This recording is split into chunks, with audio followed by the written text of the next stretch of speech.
آل سيدنا محمد كما صليت على إبراهيم وعلى آل إبراهيم في العالمين إنك حميد مجيد.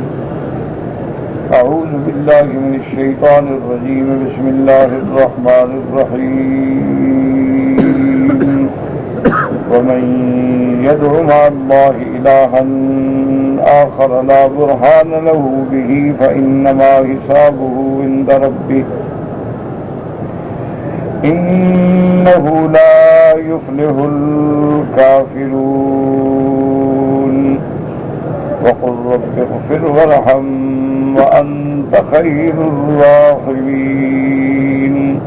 قال المؤلف المفسر رحمه الله تعالى: أدام النفع بعلومه وعلومكم في الدارين آمين، إلى أن قال: يقول تعالى متوعدا من أشرك به غيره وعبد معه سواه، ومخبرا أن من أشرك بالله لا برهان له ولا دليل له ولا قوله.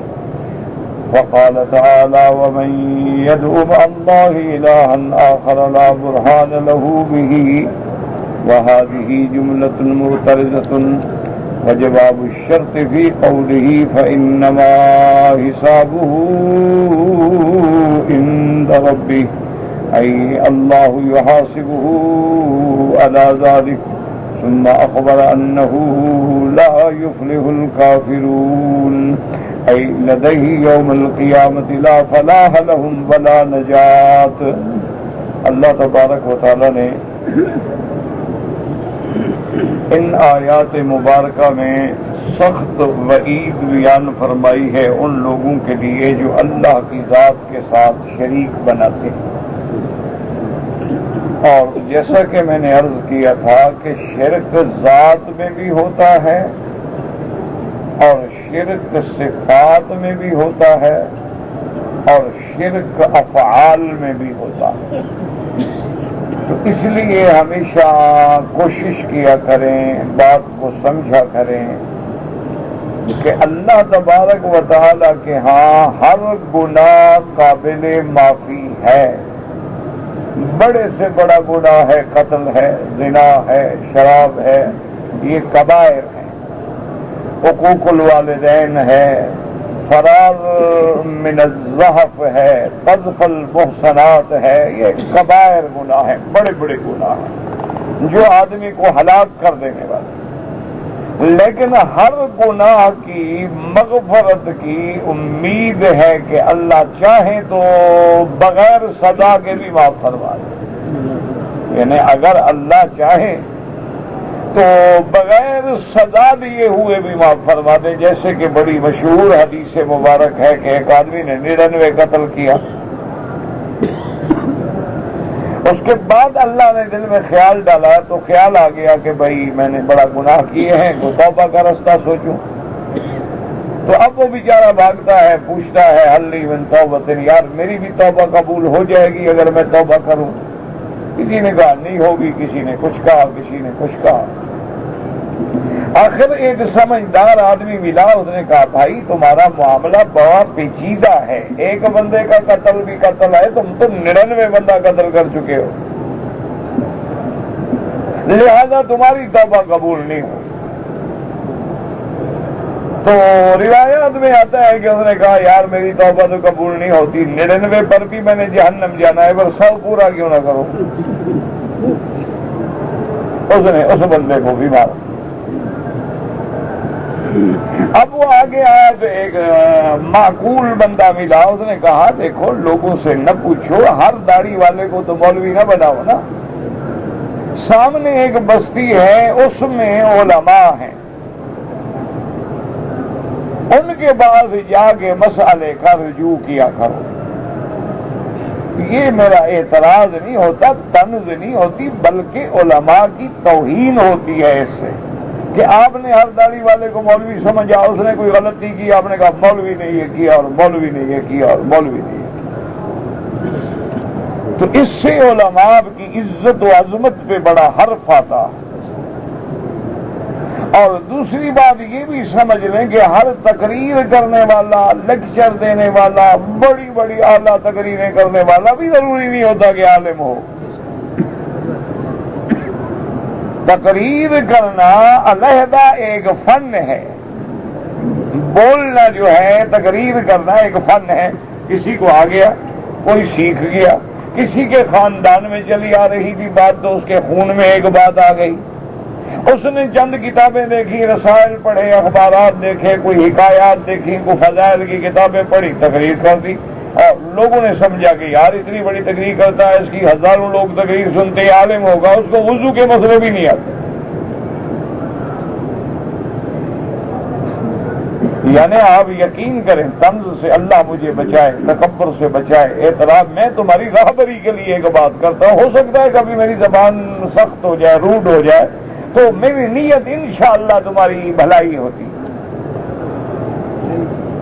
مثلا شرط لگا لو، یہ بڑے بڑے ٹی وی پہ آ کے تقریریں کرنے والے اور لوگوں کو حیران کر لینے والے، ان میں بھی کوئی ماشاءاللہ عالم ہیں. اکثر کا یہ عالم ہے کہ جب وہ تقریر سے فارغ ہوں نا، ان سے علیحدگی میں جا کے کوئی ایک مسئلہ پوچھ لیں، وضو کا پوچھ لیں، نماز کا پوچھ لیں، مسبوق کا پوچھ لیں، مقتدی کے بارے میں مسائل پوچھ لیں، تو نماز قصر کے بارے میں مسائل پوچھ لیں، صلاۃ خوف. مجال ہے کہ تمہیں جواب دے، اس کو آتا ہی نہیں، جواب کیا دے گا؟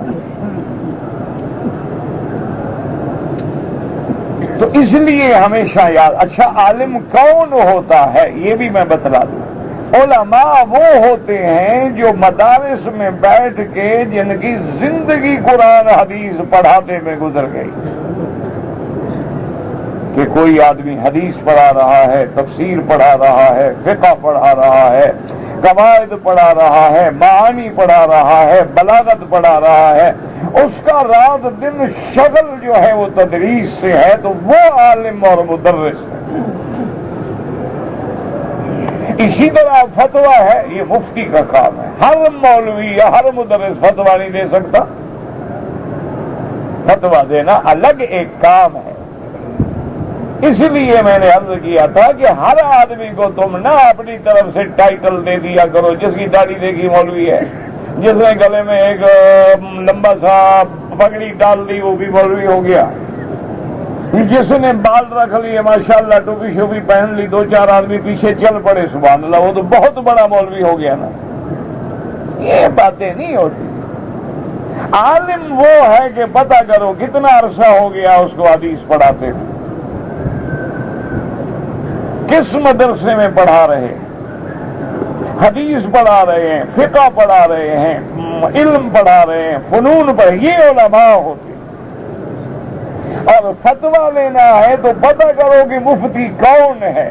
ہر آدمی مفتی نہیں ہوتا. یعنی آپ حیران ہوں گے کہ بعض اوقات ہمارے ایک پورے ڈویژن میں، بلکہ 2-3 ڈویژن میں ایک مفتی ہوتا. یہ تھوڑا ہوتا ہے کہ ہر آدمی مفتی بن جائے. ہاں، مفت سے مفتی بن سکتا ہے. ایک ہوتے ہیں نا مفتی مانا مفت والا، آئے جائے کچھ نہیں، فتویٰ دے دیا. ایک ہوتا ہے مفتی فتویٰ والا، وہ عالم ہوتا ہے اور اس کا ایک علم ہے الگ. وہ فتاوی کی کتابیں ہی الگ ہیں، ان کی تعلیم ہی الگ ہے. اس میں باقاعدہ جب آدمی عالم بن جاتا ہے تو پھر علم فتاوی میں تخصص کرایا جاتا ہے. اس کو پھر 2 سال کا کورس کرایا جاتا ہے کہ وہ فتویٰ دینے کے قابل ہے. اور 2 سال کے کورس کرنے کے بعد بھی 10 سال کے بعد وہ جا کے صحیح معنی میں مقام افتاء پہ سرفراز ہوتا ہے. یہ تو ہے کہ ہر آدمی فتویٰ دے دے. یہی تو وہ وجہ ہے نا جو آج کل جس آدمی سے پوچھ لیا، کسی نے کھڑے ہو کے نعت پڑھ لی، کسی نے میلاد کر لیا، کسی نے جھنڈیاں لگا دی، کسی نے جناب جلوس نکال لیا، حضور کی محبت میں 2-4 باتیں یاد کر، ہم نے سمجھی ماشاءاللہ یار بڑا مولوی ہے. وہ مولوی شولوی نہیں ہوتے.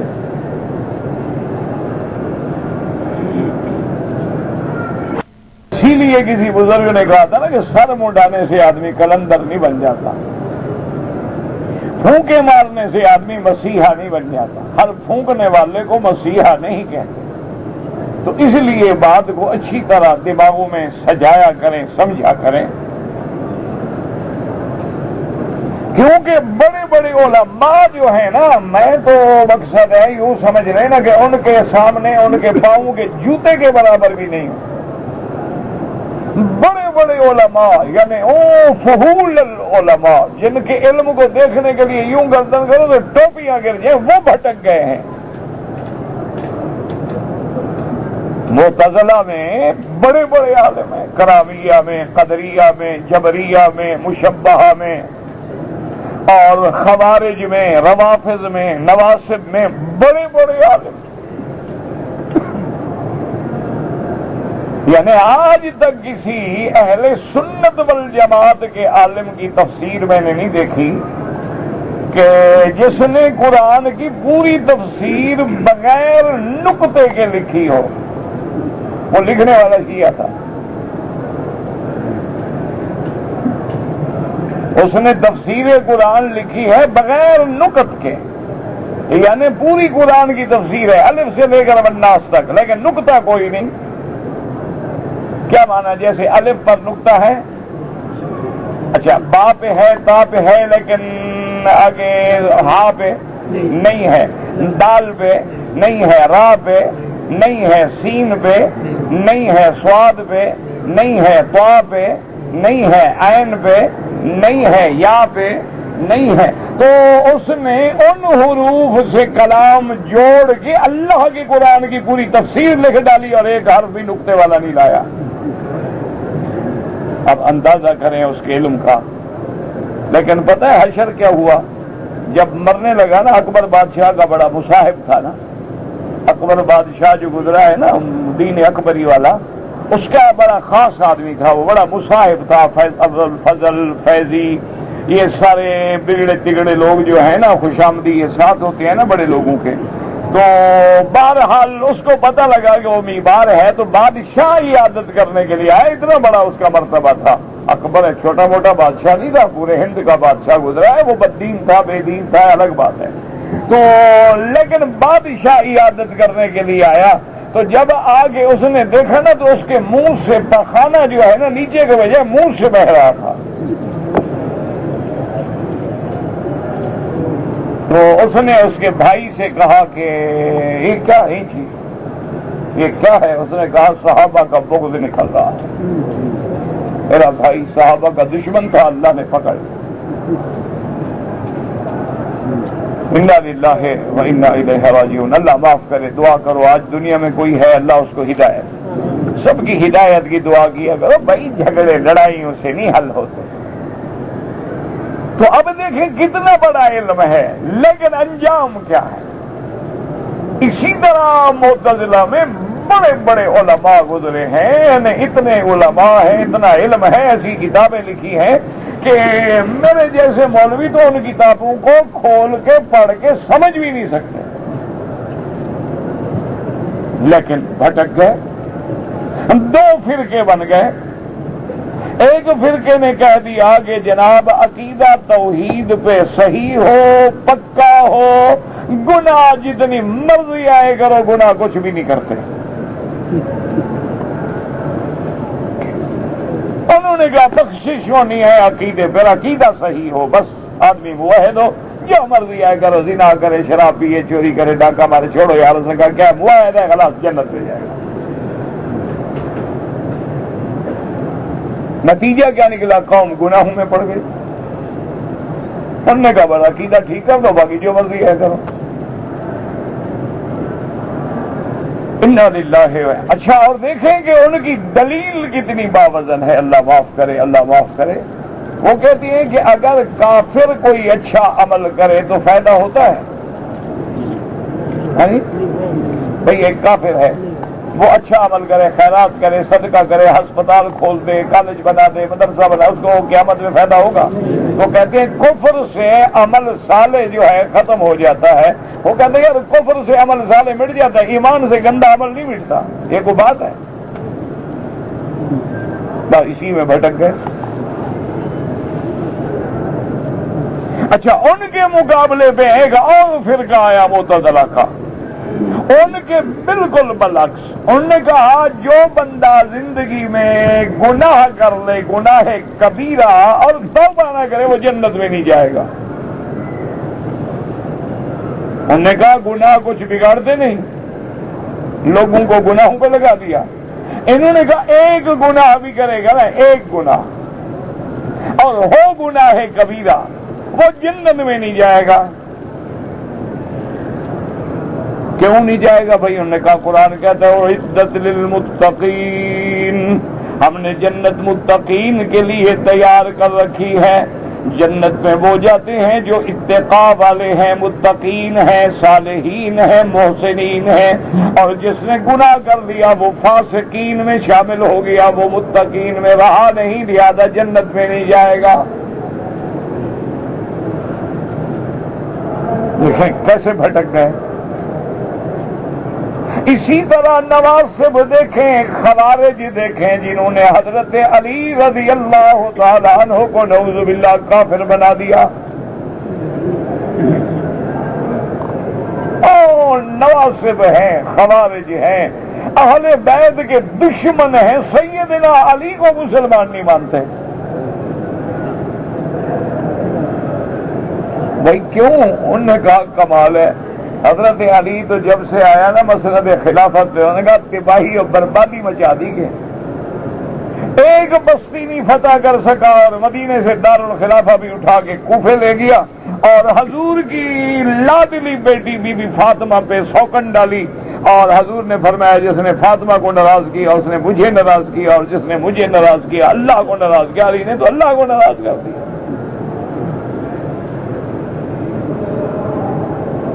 وہ نواسب ہیں، اچھا ان میں بڑے بڑے عالم ہیں، دعا کیا کرو اللہ ہدایت دے۔ نہ بندہ علم سے بچ سکتا ہے نہ عقل سے بچ سکتا ہے جب تک رب راضی نہ ہو۔ ہمیشہ دعا کیا کرو اللہ راضی۔ عبد القادر جیلانی رحمت اللہ علیہ بیٹھے تھے، عبادت کر رہے تھے،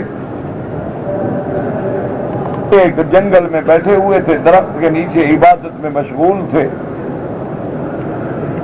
تو یکدم پورا درخت روشنی سے بھر گیا اور چاروں طرف روشنی ہو گئی، نور ہی نور پھیل گیا، اور اس سے آواز آئی کہ جاؤ عبد القادر میرے بندے، تم نے اتنی عبادت کی ہے، اتنی عبادت کی ہے، میں تم سے راضی ہو گیا ہوں، آج کے بعد تم پر تمام میری عبادتیں فرائض شریعت سب معاف۔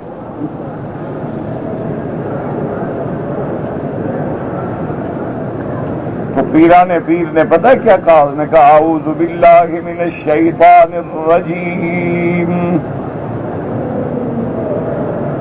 آپ نے فرمایا اعوذ باللہ من الشیطان الرجیم۔ جب آپ نے تحفظ کیا تو اب پلید شیطان انسان کی شکل میں سامنے آ گیا، کہنے لگا عبد القادر تو صرف پیر نہیں عالم بھی ہے، تیرے علم نے تجھے بچا لیا، ورنہ میں نے ایسے کئی لوگوں کی گردنیں توڑ ڈالی ہیں۔ حضرت نے پھر پڑھا اعوذ باللہ من الشیطان الرجیم، لا حول ولا قوت الا باللہ العلی العظیم۔ شیطان کہنے لگا اب تو مجھے تیر نہ مارو تحفظ کے۔ آپ نے فرمایا بدبخت تو پھر مجھے بھٹکانا چاہتا تھا کہ مجھے علم نے بچا لیا، کئی عالم گمراہ ہو گئے، مجھے تو صرف اللہ نے بچا لیا، اللہ نے تیرے مکر سے بچا لیا ہے، ورنہ کتنے عالم ہیں جو بھٹک گئے۔ آپ دیکھیں نور الدین جو گزرا ہے بدبخت، کتنا بڑا عالم تھا، قرآن پہ بڑی زبردست نظر تھی، لیکن مرتد ملعون ہو کے قادیانی کا خلیفہ بن گیا۔ حکیم نور الدین جو تھا حکیم بھی بڑا تھا، مرزا صاحب کے لیے بھی کشتے وشتے بناتا تھا، سنا ہے، اب دیکھا تو میں نے بھی نہیں، اور اللہ نہ دکھائے اچھا ہے۔ وہ ملعون اتنا بڑا عالم تھا کہ اس کی قرآن پہ اتنی نظر تھی کہ حضرت سندھی رحمت اللہ علیہ فرماتے ہیں کہ ایک آیت پہ میری اس سے بات ہوئی، فرماتے ہیں مجھے اندازہ ہوا کہ اس کا علم تفسیر میں بڑی گہرائی اور گہرائی رکھتا ہے۔ حضرت سندھی فرماتے ہیں میری تمنا تھی کہ دوسری ملاقات ہو جائے، شاید اس کو توبہ نصیب ہو جائے، لیکن اس کے مقدر میں توبہ نہیں تھی، تو پھر ملاقات بھی نہ ہو سکی، سبب بھی نہ بن سکا، مرتد ہو کے مر گیا۔ حالانکہ مولوی تھا، اسی طرح ان کا جو قاضی نذیر گزرا ہے مرتد ملعون، ٹھیک ٹھاک مولوی تھا، مناظرے کرتا رہا ہمارے علماء کے ساتھ، اور بڑی اس کی وسعت نظر تھی کتابوں پر، یعنی اتنی گرفت تھی کہ ایک دفعہ ہمارے عالم ہیں اپنے ایک اہل حدیث عالم ہیں، بہت بڑے عالم، میرے خیال فوت ہو گئے، اللہ ان کی قبر پہ بھی رحمت کرے،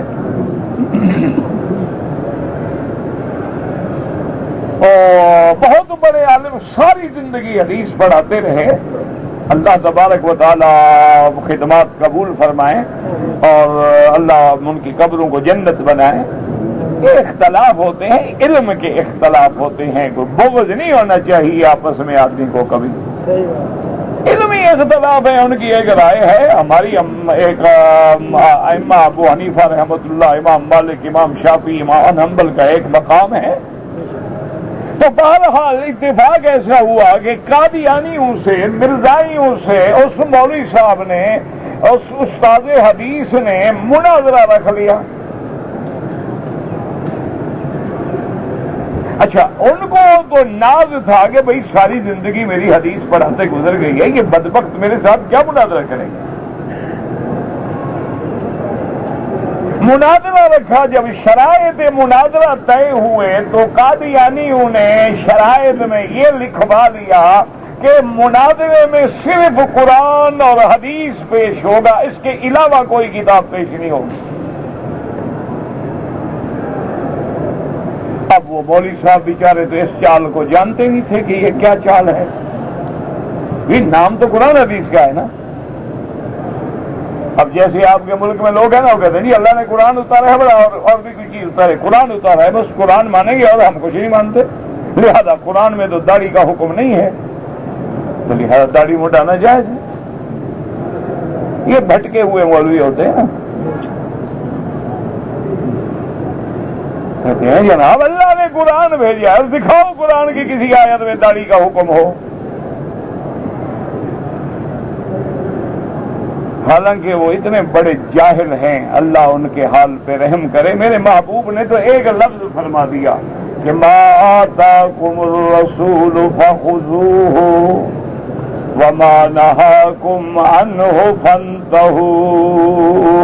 اللہ نے قرآن میں ایک جملہ کہہ کے ساری شریعت پہ مہر خدا بندی لگا دی کہ جو میرا مدنی محبوب کرے وہ کر لو، جس سے روکے رک جاؤ۔ وَمَن يُطِعِ الرَّسُولَ فَقَدْ أَطَاعَ اللَّهَ، جس نے میرے رسول کی اطاعت کی اس نے میری اطاعت کی۔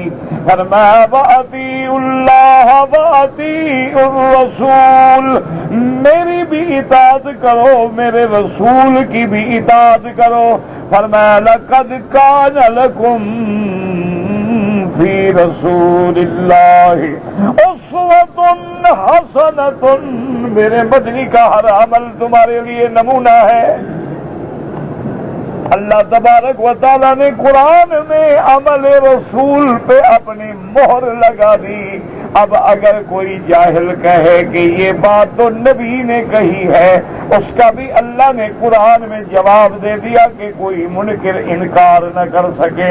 فرمایا وما ينطق عن الهوى ان هو الا وحی یوحی، فرمایا خبردار میرا مدنی اپنی خواہش سے نہیں بولتے، وہ تو وحی آتا ہے بولتے۔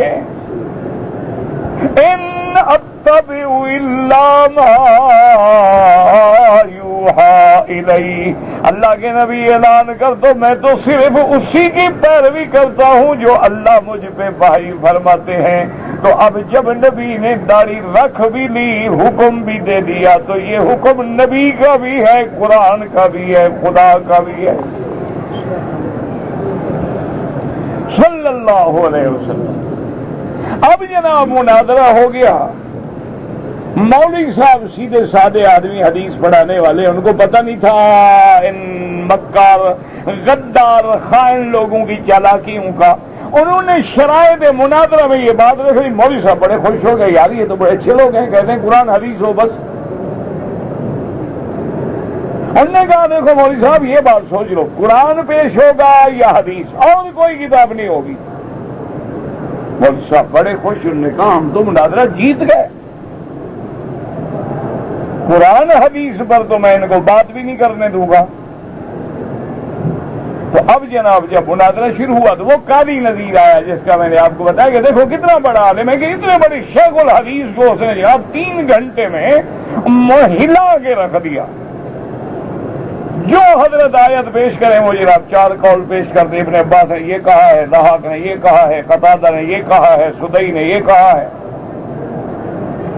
جو یہ حدیث پیش کرے ہو گیا حضرت ٹھیک ہے، حدیث دوسری جگہ حدیث یہ بھی ہے۔ مولوی صاحب کو تو پسینے چھوٹ گئے، انہوں نے کہا میں نے سمجھا تھا ان کو تو حدیث قرآن کا پتہ نہیں ہوگا، یہ تو بدبخت حافظ بیٹھا ہوا ہے، جہاں سے میں حدیث کھولتا ہوں یہ بدبخت آگے تیار بیٹھا ہے۔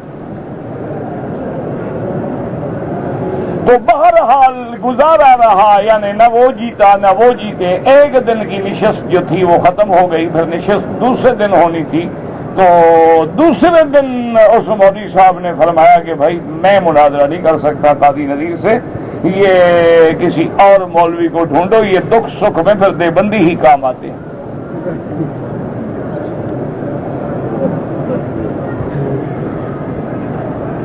جب بھی آپ دیکھیں گے تاریخ اٹھا کے دیکھ لیں کہ ہر باطل سے ٹکر لینے والے صرف یہی علماء ہیں۔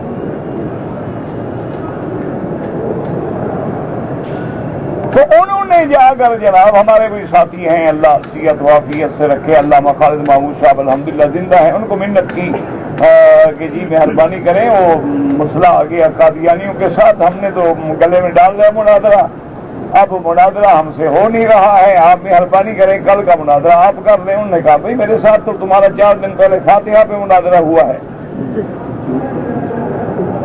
انہوں نے کہا یار وہ تو گھر کے جھگڑے ہیں نا، واپس میں ہوتے رہیں گے، لیکن دشمن سے تو مقابلہ کریں نا، یہ تو تمہارا بھی دشمن ہمارا بھی دشمن، یہ مسائل گھر کے آمین ہے فاتحہ چھوڑے یار، یہ کوئی لڑائی والے مسئلے ہیں، یہ تو گھر کے مسئلے ہیں، ہم نمٹتے رہیں گے، یہ کوئی کفر اسلام کی جنگ تو ہے نہیں، لیکن وہ تو کافر سے جنگ ہے، تم انکار نہ کرو۔ انہوں نے کہا ٹھیک ہے جی میں کروں گا، لیکن انہوں نے کہا مولوی صاحب یہ آپ کو کس نے کہا تھا کہ مناظرے کے شرائط میں آپ نے غلطی کر کے لکھ دیا کہ قرآن و حدیث کے علاوہ کوئی چیز پیش نہیں ہوگی؟ جب تک مرزا کی کتابیں پیش نہ ہوں تو مسئلہ حل نہیں ہوتا۔ یہ تو آپ نے بڑی غلطی کی۔ انہوں نے کہا بھائی اب تو کر بیٹھا نا، اب میرے گلے میں یہ پڑ گیا ہے رسا، اب تمہارے بغیر یہ کوئی نکال نہیں سکتا۔ علامہ صاحب نے کہا ٹھیک ہے میں تو تیار ہوں، لیکن آپ نے غلطی کی ہے، مناظرہ ایک علم ہے، ایک فن ہے، اس کا ایک طریقہ کار ہے، ہر آدمی نہیں مناظر بن سکتا۔ مناظرہ کرنا تھا تو مجھے پہلے بلاتے، شرائط لکھنے میں بات ختم ہو جاتی۔ خیر بہرحال جی وہ قاضی صاحب، قاضی نذیر قادیانیوں کا مناظر تھا، وہ آ گئے اور بے انتہا مجمع تھا لاکھوں کا۔ تو قاضی مسکرایا اور اس نے کہا کہ علامہ صاحب آپ مناظر تو بن کے آ گئے ہیں، اور چونکہ مناظرے میں یہ لکھا ہوا تھا کہ کوئی مناظر بیمار ہو جائے تو مناظر بدل سکتا ہے، لہذا آپ کو حق ہے آپ آ سکتے ہیں، میں اعتراض نہیں کرتا، لیکن آپ نے شرائط مناظرہ پڑھے ہیں؟ میں نے کہا قاضی میں شرائط مناظرہ پڑھے بغیر آ گیا ہوں، یہ کوئی بات ہے؟ میں نے پڑھے ہیں بالکل۔ انہوں نے کہا دیکھیں قرآن حدیث کے علاوہ کوئی کتاب پیش نہیں ہوگی۔ انہوں نے کہا بالکل نہیں ہوگی۔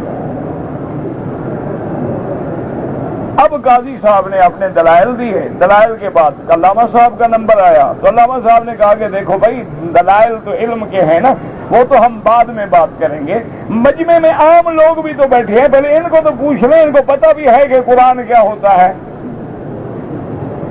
انہوں نے لوگوں سے پوچھا کہ جی بتاؤ قرآن کس کو کہتے ہیں؟ اس نے کہا اللہ کے کلام کو۔ انہوں نے کہا حدیث کس کو کہتے ہیں؟ اس نے کہا نبی پاک کے کلام کو۔ اس بات کو علامہ صاحب نے کچھ 10 دفعہ دہرایا، بھائی قرآن کیا ہوتا ہے؟ انہوں نے کہا اللہ کا کلام۔ حدیث کیا ہوتی ہے؟ نبی کا کلام۔ اور اس نے کہا قاضی بات کرو، اگر مرزا نبی ہے تو اس کی کتابیں میں پیش کروں گا کہ وہ حدیث ہے، یا پھر فیصلہ کرو کہ وہ نبی نہیں مرتد ہے اور جھوٹا ہے، پھر میں اس کی کتابیں پیش ہی نہیں کروں گا، تو پھر بھی تو مناظرہ ہار گئے۔ اب قاضی کو تو یہاں پھانسی آ گئی نا، کیسے کہے کہ نبی نہیں، تب بھی مناظرہ تو ہار گیا۔ اگر کہ نبی ہے تو پھر تو جناب وہ بھانوں والی کتابیں بھی پیش ہو جائیں گی 2 لاکھ آدمی کے سامنے، اور قصہ خراب ہوگا۔ اور انہوں نے کہا علامہ صاحب میں مناظرہ ہار گیا، میں لکھ دیتا ہوں، میں نے شکست قبول کرتا ہوں، لیکن تم نے جو میری گندگی کرنی ہے نا وہ میں نہیں قبول کرتا۔ تو اصل بات جو ہے نا مناظرہ ایک علم ہے، ایک فن ہے، ہر آدمی نہیں مفتی بن جاتا، ہر آدمی نہیں مناظر بن جاتا۔ تو اس لیے بڑے بڑے لوگ بھٹک گئے۔ اب قاضی نذیر جیسا آدمی مرتد ہو کے مر گیا، بڑے بڑے PhD AA CA اقتصادیات کے بڑے بڑے ماہرین اور انٹرنیشنل کورٹ کے بڑے بڑے جج گمراہ ہو کے مر گئے، نہ سمجھ سکے۔ تو اس لیے ہمیشہ یاد رکھیں کہ مسائل کا سمجھنے کے لیے دعا کیا کریں کہ اللہ ہدایت کے فیصلے کر، نہ علم بچا سکتا ہے نہ عقل چھڑا سکتا۔ اہل سنت والجماعت کیا ہے، یاد رکھو کہ اس عالم کے بعد جب وہ بندہ جانے لگا 100 قتل والا، راستے میں موت آ گئی، اللہ کے فرشتے آ گئے کہ قاتل ہے، رحمت کے فرشتوں نے کہا یار توبہ کی نیت سے جا تو رہا تھا نا، توبہ تو یہی ہوتی ہے نا کہ دل میں ندامت آ جائے، ندامت تو آ گئی غریب کو۔ اللہ نے حکم دیا، انہوں نے کہا ایسا کرو کہ جس بستی میں اس نے قتل کیے ہیں وہاں سے بھی پیمائش کر لو جہاں اس کی لاش پڑی ہے، اور جہاں عالم کی بستی ہے وہاں بھی پیمائش کر لو۔ اگر قتل والی بستی قریب ہو جائے جہنم میں ڈال دو، اگر عالم والی بستی قریب ہو جائے جنت میں ڈال دو۔ ٹھیک ہے جی حاضر، وہ 100 کا قاتل ہے، اللہ نے ملائکہ کو پٹواری بنا دیا، زمین پیمائش کرو، مرضی ہے اس کی جو چاہے کرے، ملائکہ اس کی مخلوق ہے، ہمارے لیے قابل احترام ہے، اللہ کے تو بندے ہیں۔ اب جب زمین پیمائش ہونے لگی تو حدیث میں لفظ ہے کہ اللہ نے فرمایا تب ہوئی بھی، اللہ نے حکم دیا زمین عالم والی قریب ہو جاؤ، میں بندے کو بخشنے پہ تیار ہوں۔ بس اب جب پیمائش کی تو زمین سکڑ گئی، اسی لیے حضور پاک نے فرمایا ہے کہ میرے معجزات میں اللہ نے یہ مجھے معجزہ دیا ہے کہ میرے لیے زمین لپیٹ دی جاتی ہے، سفر مختصر ہو جاتا ہے، اور نصرت بالرعب مسیرۃ شہر، میں دشمن سے 1 مہینے کے فاصلے پہ ہوتا ہوں، اللہ دشمنوں کے دل میں پہلے میرا رعب ڈال دیتے ہیں۔ تو یہ معجزات میرے مدنی محمد مصطفیٰ ہیں صلی اللہ علیہ۔ اللہ نے فرمایا ملائکہ نے عرض کیا کہ یا اللہ وانت عالم، آپ جانتے ہیں یہ زمین قریب ہو گئی، لیکن 100 بندے کا قاتل ہے، فرمایا اس کو جنت میں بھیجو، ان کو مقتولین کو میں خود راضی کروں گا اپنی رحمت سے۔ تو اس لیے مسئلہ سمجھیں کہ اصل مسئلہ یہ ہے کہ ایک ہی گناہ ہے بغاوت کا، شرک والا گناہ۔ جو مشرک ہے وہ اللہ کا باغی ہے، اور باغی کو دنیا کا قانون بھی نہیں بخشتا، اللہ کا قانون بھی نہیں بخشتا۔ ہر گناہ قابل معافی ہو سکتا ہے لیکن بغاوت قابل معافی نہیں۔ اور جو خدا کا بندہ ہو کے قبروں پہ سجدہ کرے، خدا کا بندہ ہو کے غیروں کو حاضر ناظر سمجھے، خدا کا بندہ ہو کے غیروں کو پکارے، غیروں کو یا غوث یا شیخ کے وظیفے پڑھے، غیروں کو مشکل کشا مانے، ان کی نظریں مانے، اللہ فرماتے ہیں تو میرا باغی ہے، تجھے میں نہیں معاف کروں گا۔ اب اس کے علاوہ اللہ کی مرضی ہے کہ ان اللہ لا یغفر ان یشرک بہ ویغفر ما دون ذلک لمن یشاء۔ اللہ فرماتی ہے کہ اگر شرک پہ مر گیا تو بخشش نہیں ہوگی، اگر شرک نہیں کیا لیکن لاکھوں گناہ ہے تو میری مرضی ہے، میں چاہوں تو بغیر سزا کے بھی جنت بھیج دوں، اور میں چاہوں تو گناہوں کے لیے جہنم میں ڈال کے اس کو گناہوں سے پاک کر کے سزا دینے کے بعد جہنم سے نکال دوں۔ لیکن مسئلہ کیا ہو گیا کہ صرف شرک نہیں بخشا جائے گا، اس لیے اس آیت میں بھی اللہ نے فرمایا وَمَن يَدْعُ مَعَ اللَّهِ إِلَٰهًا آخَرَ وَمَن يَدْعُ مَعَ اللَّهِ إِلَٰهًا آخَرَ لَا بُرْهَانَ لَهُ بِهِ فَإِنَّمَا حِسَابُهُ عِندَ رَبِّهِ إِنَّهُ لَا يُفْلِحُ الکافرون۔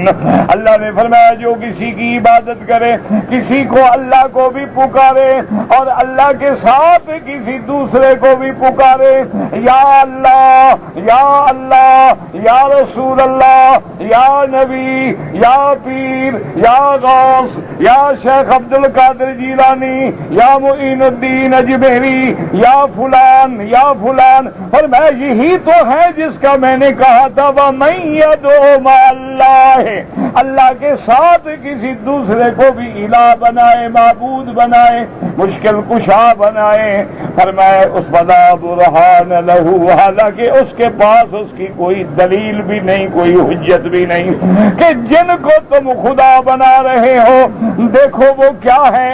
اگر انسان ہے تو کھانے پینے کے محتاج ہے، انسان ہے تو دکھ سکھ بھی آتا ہے، بیماریاں بھی آتی ہیں، جو خود بیمار ہوں، جو خود مشکلوں میں پڑتے ہوں، وہ کسی دوسرے کے مشکل کشا کیسے بن سکتے ہیں؟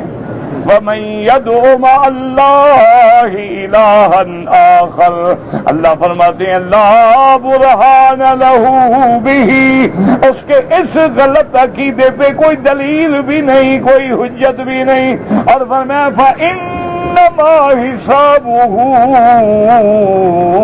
عِندَ رَبِّهِ، اور پھر اس کو ہم ایسے نہیں چھوڑ دیں گے، اس کا حساب جو ہے اللہ تبارک و تعالی خود کریں گے کہ کیسے تو نے شرک کیا، پھر اس کی جزا دیں گے۔ اور آگے ایک قاعدہ کلیہ بیان کر دیا انہو لا یفلح الکافرون، اور قیامت والے دن کافر کبھی فلاح نہیں پائیں گے، کبھی کامیاب نہیں ہوں گے۔ اب سورۃ المومنون کو دیکھو، اللہ نے ابتدا کیا کی تھی کہ قد افلح المؤمنون، اور ختم کہاں کر رہے ہیں انہو لا یفلح الکافرون۔ تو اس سے ہمیں کیا سمجھ آیا کہ حقیقی فلاح کا کیا معنی؟ ہر مراد پوری ہو اور ہر دکھ تکلیف دور ہو۔ یہ مقام اگر ملے گا تو صرف ایمان والوں کو ملے گا، جن کا خاتمہ ایمان پہ ہوگا۔ اس لیے دل سے دعا کر لو کہ اللہم اجعل آخر کلامنا لا الہ الا اللہ، کہ اللہ جب موت کی گھڑی آئے، جب آخری وقت آئے تو زبان پہ جاری ہو لا الہ الا اللہ محمد الرسول اللہ۔ اور یہ کب جاری ہوگا؟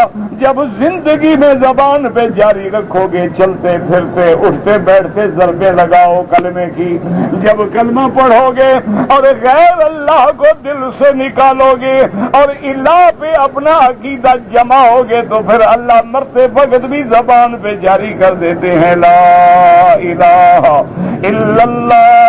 اسی لیے کافر تو کہے گا جب پوچھیں گے من ربو کا، وہ کیا کہے گا ہاں لا ادری۔ اب کس کو بیچارہ رب کہے؟ لات کو کہے، عزا کو کہے، بنات کو کہے۔ اس لیے جو آدمی ہزاروں کو پکارنے والا ہے وہ مرنے کے وقت کس کو پکارے؟ اور جس کا ایک بے ایمان ہے اس کا ہر حال میں کوئی چوٹ بھی لگے تو زبان سے نکلے گا لا الہ الا اللہ محمد الرسول اللہ۔ اور آخر میں اللہ نے اپنے نبی کو سکھلایا تاکہ امت کو سبق مل جائے، ورنہ میرا مدنی تو گناہوں سے پاک، ہر نبی پاک ہے، معصوم ہے، اگر ان سے کوئی خطا اجتہادی ہوئی ہے تو وہ گناہ نہیں ہے، اگر کوئی خطا صحب ہوا ہے تو صحب ہے، نسیان ہوا ہے تو نسیان ہے۔ دیکھیں آدم نے کتنی بڑی بات کی، لیکن اللہ فرماتی ہے وَلَقَدْ عَهِدْنَا إِلَىٰ آدَمَ مِن قَبْلُ فَنَسِيَ فَلَمْ نَجِدْ لَهُ عَزْمًا، کہ ہم نے آدم سے عہد تو لیا تھا کہ اس درخت کے قریب نہ جانا، لیکن آدم بھول گیا۔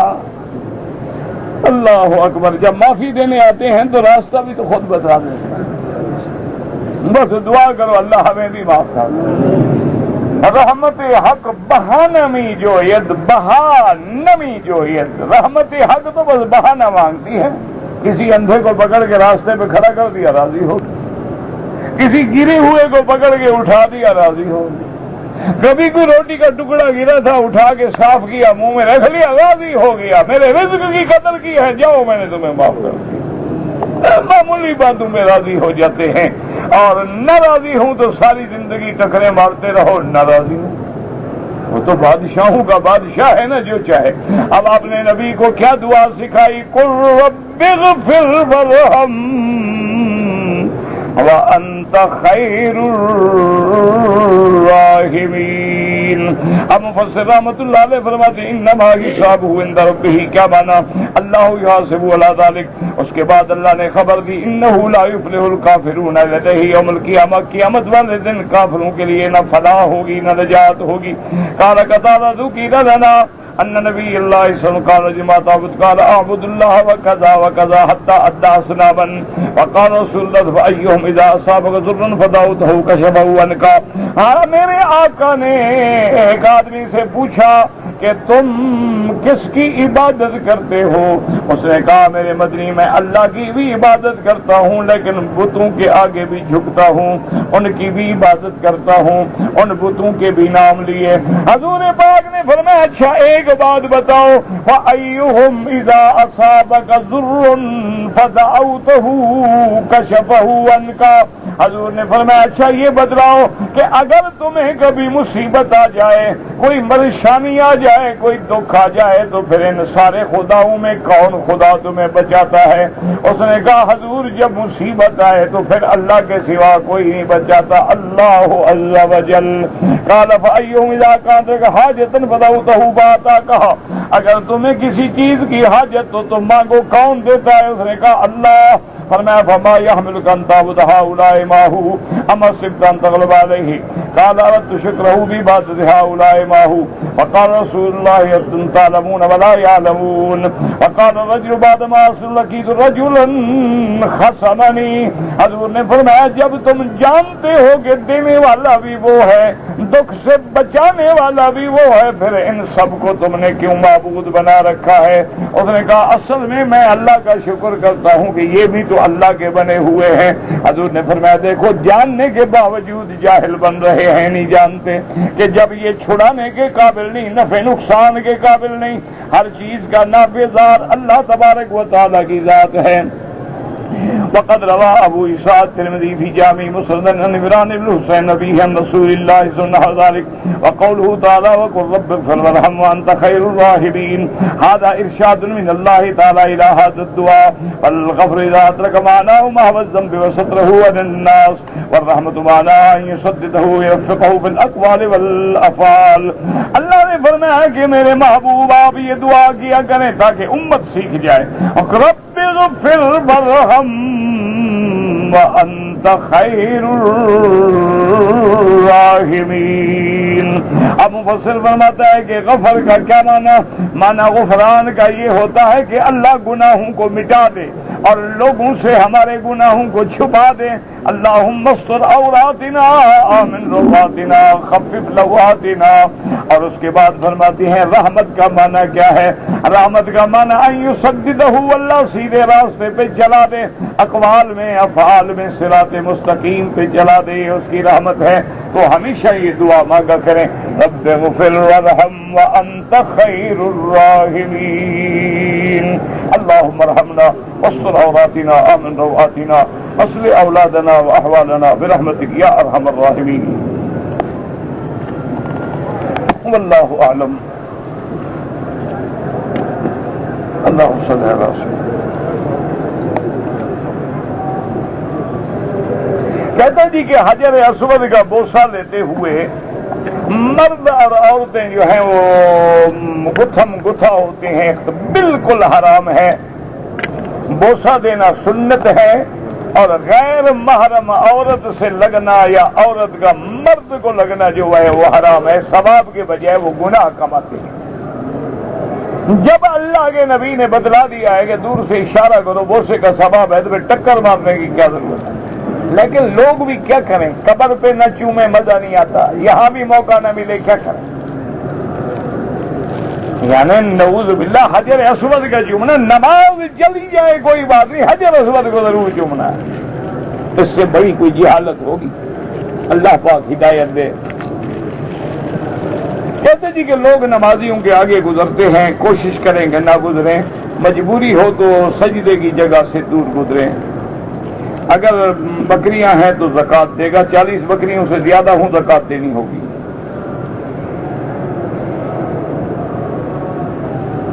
ایک آدمی مسافر ہے، جب نماز پڑھنے آیا تو آخری رکعت تھی، امام سلام پھیر کے نماز ختم کر کے چلا گیا، مسافر کو پتہ نہیں ہے کہ امام مسافر تھا یا مقیم تھا، تو جو غالب گمان ہے کہ بھی اگر مسجد کا امام ہے مصلی پہ کھڑا ہے مانا ہے مقیم ہے، اگر مسافر ہوتا تو دوسری جگہ کھڑے ہو کے نماز پڑھاتا، اور نماز وقت پہ پڑھا رہا ہے دلیل ہے کہ مقیم ہے۔ اگر آگے پیچھے لیٹ ہو رہا ہے معلوم ہوا کہ مسافر، یہ تو خود سوچنا چاہیے نا، اللہ نے عقل جو دیا ہے اسی لیے تو دیا ہے کہ استعمال کرو۔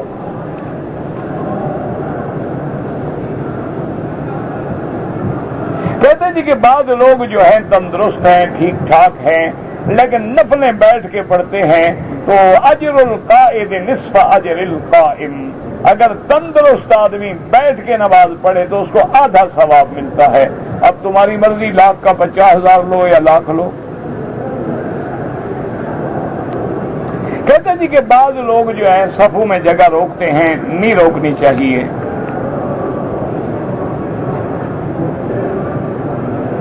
کہتے جی کہ حضرت عیسیٰ کو آسمان میں اٹھا لیا، ہاں بالکل اٹھا لیا، اس میں کوئی کیوں؟ بل رفعہ اللہ الیہ، رفع کا صلہ الہ ہو تو وہ حقیقی رفع ہوتا ہے۔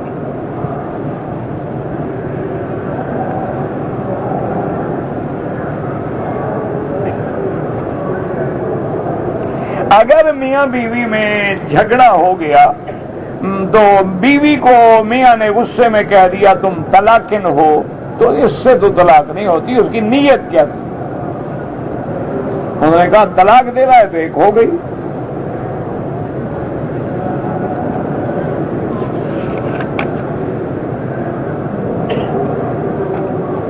میرا ایک دوست ہے غلط کاریوں میں پڑ گیا ہے، دعا کریں اللہ ہر مسلمان کے بچوں کو گناہوں سے، غلط کاریوں سے، غلط اعمال سے، غلط اقوال سے، غلط دوستوں سے، غلط اصحاب سے محفوظ فرمائے۔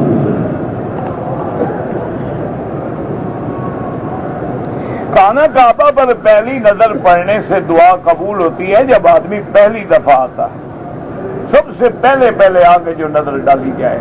ویسے کعبے میں دیکھنا رحمت ہے، لیکن جب بھی آپ آئیں دعا مانگا کریں۔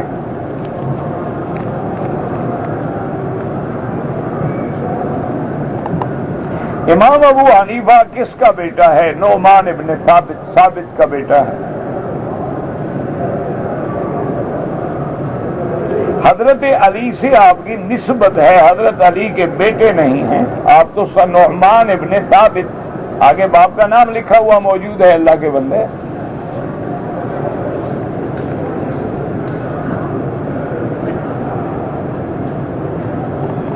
جب حجر اسود پہ آئے تو ہر دفعہ ہاتھ اٹھانا ضروری ہے، اٹھائے تو جائز ہے، نہ اٹھائے تو جائز ہے۔ اگر ایک عورت حیض میں ہے لیکن قرآن کی حافظ ہے، وہ یاد پڑھ سکتی ہے، اکثر علماء احناف تو اجازت نہیں دیتے، وہ کہتے ہیں نہیں پڑھ سکتے۔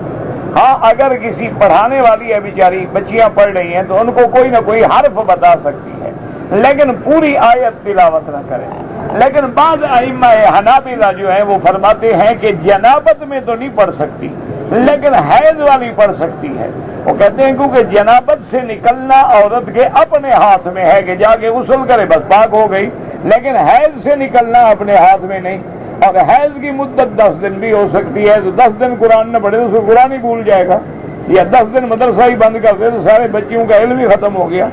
اس لیے وہ اس حالت میں اجازت دیتے ہیں. ہر طواف کے بعد نفلی ہو یا کوئی ہو 7 چکروں کے بعد 2 رکعت پڑھنا واجب ہے.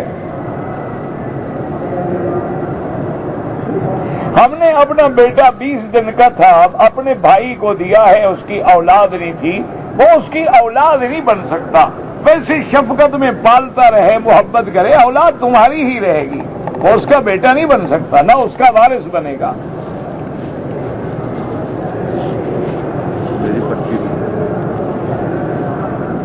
گناہ کی کوئی بات نہیں ہے, آپ ان کو دے دیں, لیکن بیٹا تمہارا رہے گا, وہ محبت کریں, پالیں, اپنا دل خوش کریں. حضور نے بھی بیٹا بنایا تھا حضرت زید کو, اسامہ کو. وہ لڑکے کے والد کی جگہ اپنا نام وہ نہیں لکھ سکتے, شریعت میں منع ہے. ادعوہم لآبائہم, جب اس کا حقیقی باپ موجود ہے دوسرے کا نام کیوں لکھا ہے؟ جو لوگ احرام باندھتے ہیں میقات سے اپنا کندھا نکال لیتے ہیں, بالکل ناجائز ہے, نمازیں بھی مکروہ ہو جاتی ہیں. کندھا صرف طواف کے پہلے 3 چکروں میں نکالنا ہے, اس کے بعد کپڑا ڈالنے بعد ختم.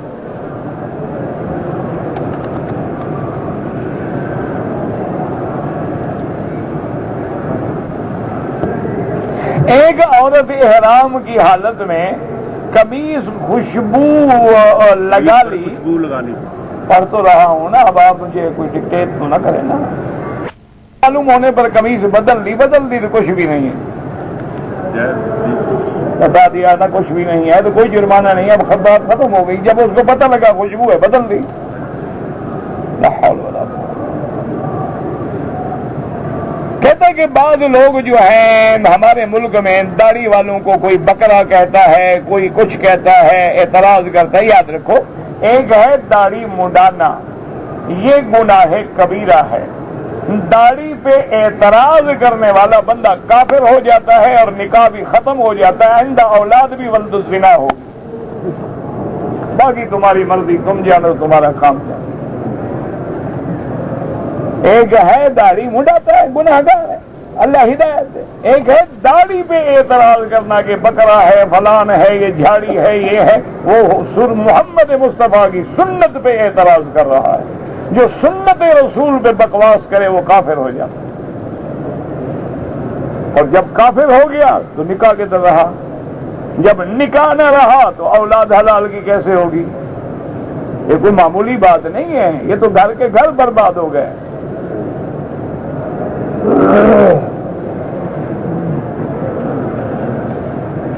اگر ایک آدمی نے 7 چکر صفا مروا کے لگا لیے, مروا کے پہنچنے کے بعد 2-3 ٹک لگائے, بال بھی کٹوائے, ایک بکری دم بھی ادا کرے, ٹک لگانے سے احرام نہیں نکلتا.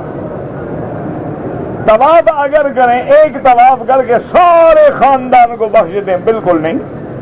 طواف اپنے لیے کرو, ایک دینا بھی ہے ثواب. ایک بند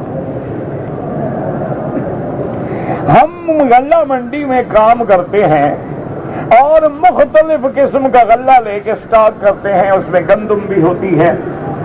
صاف بات ہے کہ جب فصل اتر رہا ہو تو گندم سستی ہوتی ہے اور بعد میں مہنگی ہو جاتی ہے تو ہم بیچتے ہیں. میرا بھائی اصل بات یہ ہے, ارتکاز کہتے ہیں کہ کسی علاقے میں قحط پڑا ہوا ہے, گندم نہیں ملتا ہے, ہم نے جا کے پورا گندم خرید کے سٹاک کر دیا, اب ہم اپنے منشے سے ریٹ بڑھا رہے ہیں, یہ حرام ہے.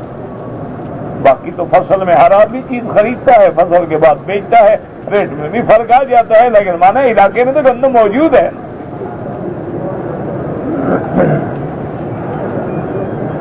27 رجب کے دن روزہ رکھنے کا کوئی حکم نہیں شریعت میں. رمضان کے چاہے نہ رکھیں, 27 رجب کا رکھیں گے, کیونکہ رمضان فرض کیا ہے اللہ نے. 27 رجب کا روزہ ہے پیروں کا، اللہ تو بخش دیتے ہیں نا، پیر چھوڑے گا نہیں نا، اس لیے کہتے ہیں جی پیر کی پکڑ سے ڈرنا چاہیے، ان کی کہانی ایسی لگتی ہے کہ بندہ بچتا ہی نہیں، یہ پیدا ہی کہانی لگانے کے لیے ہوئے، بخشنے کے لیے پیدا ہی نہیں ہوئے۔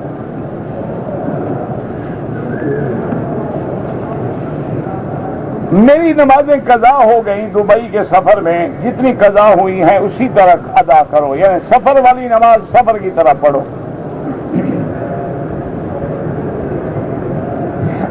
اگر ایک جگہ عمرے میں آپ کا قیام 15 دن ہے تو پھر آپ مقیم ہیں، لیکن 20 دن میں کبھی آپ یہاں ہیں، کبھی مدینہ میں ہیں، کبھی جدہ میں ہیں، پھر آپ مسافر ہیں۔ سرکار دو عالم کی داڑھی مبارک سینے پہ تھی، بعض روایات میں ملتا ہے کہ آپ اصلاح فرماتے تھے، چونکہ آپ کی داڑھی مبارک جیسے چاند کا حالہ ہے نا، ایسے حالہ بناتے تھے۔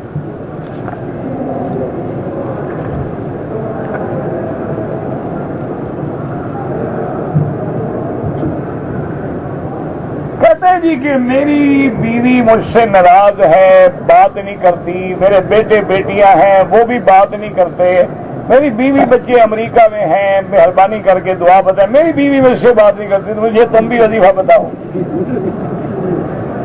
بابا یہ عذاب ہے، سب کے گھروں میں آیا ہوا ہے، ڈرو شرو نہیں، خیر میں یہ عذاب عامہ ہے، اب ابتلاء عام ہے جو ہر گھر میں ہے، الا قلیل من عبادی الشکور۔ فرق اتنا ہے کہ تم نے میں نے بتا دیا، باقی بتاتے نہیں، مونچھ کا چاول اونچا رکھتے ہیں، حال سب کا یہی ہے۔ بہرحال اس کا حل یہ ہے کہ 2 رکعت نماز پڑھ کے جب بھی مصیبت ہو نا، حضور فرماتے ہیں نماز سے مدد پکڑو، واستعینوا بالصبر والصلاۃ۔ 2 رکعت نماز اسی نیت سے پڑھو کہ یا اللہ ہمارے گھر کا فتنہ ہے ٹھیک ہو جائے، میرے بیوی بچے میرے ساتھ صلح ہو جائے، اور جتنا ہو سکے یا لطیف ہو یا ودود، اللہ کے نام ہیں یا لطیف یا ودود، یا لطیف یا ودود، یہ جتنا ہو سکے، وضو ہو نہ ہو، چلتے پھرتے پڑھتے رہو اور دعا مانگتے رہو، انشاءاللہ اللہ رحمت کریں گے۔ لیکن یہ وظیفہ اس وقت اثر کرے گا کہ بیوی ہو امریکہ میں، تم ہو یہاں، تو سلو کیسے ہو؟ یہ وظیفہ دور سے اثر کیا کرے گا؟ بیوی بیٹھی ہے وہاں تو آپ بیٹھے ہیں یہاں، سلو مولوی مکی کا وظیفہ کیا کرے گا؟ یا تم وہاں جاؤ یا اس کو بلاؤ، قریب ہو گئے تو سلو ہوگی نا۔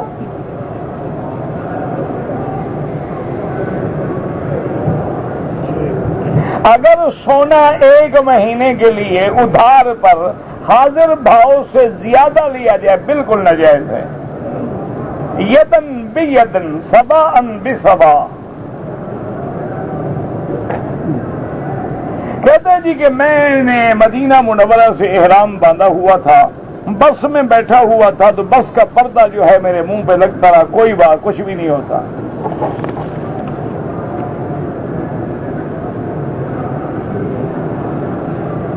کہتے جی کہ ایک آدمی 4 مہینے کے چلہ لگانے کے لیے جاتا ہے تو اس کو روکو، اس کو کہو 4 مہینے چوری کرنے کے لیے جایا کر، بالکل بالکل بڑا برا کام کرے، پکڑو اس کو، کہو یہ کیا کر رہے ہو، نماز پڑھتے ہو، تبلیغ پہ جا رہے ہو، چوری شوری کرو، ڈاکہ شاکہ مارو، وہ کام کرتے ہیں۔ انا للہ و انا الیہ، کوئی دین کا کام کرے کیسے چبھتا ہے لوگوں۔ اللہ کے بندے تم نہیں کرتے، جو کر رہا ہے اس میں کیوں کیڑے نکالتے ہو؟ اللہ کا حکم ہے کہ بلغوا ما انزل الیک من ربک، میرے مدنی پاک کا حکم ہے کہ بلغوا انی ولو آیۃ، تمہیں ایک آیت ایک حدیث بھی آتی ہے پہنچاؤ امت کو۔ انا للہ و انا الیہ راجعون۔ کہتے جی کہ ان لوگوں کو لوگ منافق کہتے ہیں، کہنے والے پکڑے جائیں گے۔ خواب آپ نے دیکھا ہے، مجھے خوابوں کا پتہ نہیں لگتا۔ نماز کیسر تو نہیں ہوتی، کسر بھی نقطے والے کاف سے ہوتی ہے، یہ کعبے والے کاف سے نہیں ہوتی۔ بہرحال اگر 4 رکعت ہے 2 رکعت پڑھی جائے گی۔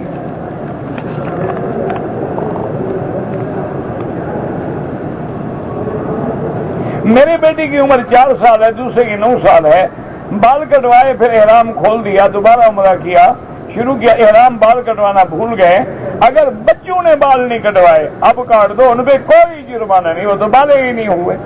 اگر تم نے بال نہیں کٹوائے اور کپڑے پہن لیے اور ایک دن پورا گزر گیا ہے تو بال بھی کٹواؤ، ایک بکری دم بھی ادا کرو۔ 9 سال یا 4 سال والے بچے پہ کوئی جرمانہ نہیں۔ میں نے طواف کیا لیکن کندھا ننگا نہیں کیا، کوئی جرمانہ نہیں۔ اگر طواف کی تعداد بھول جائے 6 کیے ہیں یا 7 تو جو تمہارا گمان غالب ہے اس پہ عمل کرو۔ ہر طواف کے بعد 2 رکعت پڑھیں گے، بالکل پڑھیں گے۔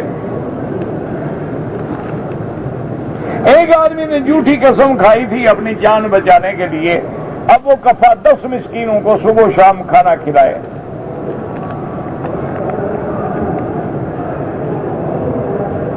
کہتے جی کہ امام بخاری حدیث تحریر کرنے سے پہلے غسل کرتے تھے اور پھر حدیث لکھتے تھے، یہ سنت ہے یا غیر سنت ہے؟ تو ان سے پوچھو نا، جن کو زیادہ حدیث سمجھنے کا دعویٰ ہے، ہم سے کیا پوچھتے؟ ہم تو کہتے ہیں یہ ادب ہے اور دین کا ادب ضروری ہے۔ ہمارے نزدیک تو یہ آداب میں ہے کہ ادب ہے، اور باقی جو تم نے مسئلہ پوچھے وہ تو ان سے پوچھو جن کو دعویٰ ہے کہ ہمیں حدیث کی سمجھ ہے۔ ہمارے نزدیک تو یہ آداب میں ہے، آداب میں شامل ہے، دین ادب کا نام ہے، جتنا حدیث کا ادب کرے گا گویا حضور کا ادب کر رہا ہے۔ امام مالک رحمت اللہ علیہ غسل فرماتے تھے، کپڑے پہن کے خوشبو لگا کے اپنے ممبر پہ بیٹھ کے پھر حدیث بیان کرتے۔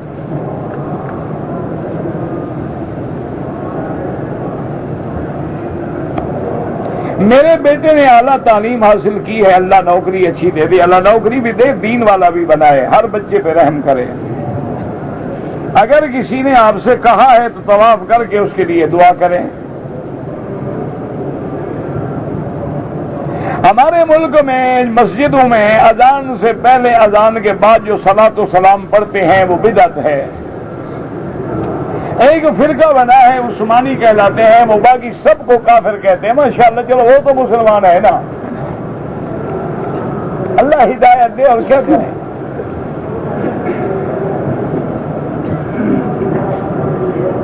ایک عورت کے ساتھ پتہ نہیں کیا نکاح نہیں پڑھا، پتہ نہیں، مجھے نہیں سمجھ آپ نے کیا لکھا ہے۔ ایک مسجد میں 10 اذانیں ہوتی تھیں، وہ بھی بدعت ہے۔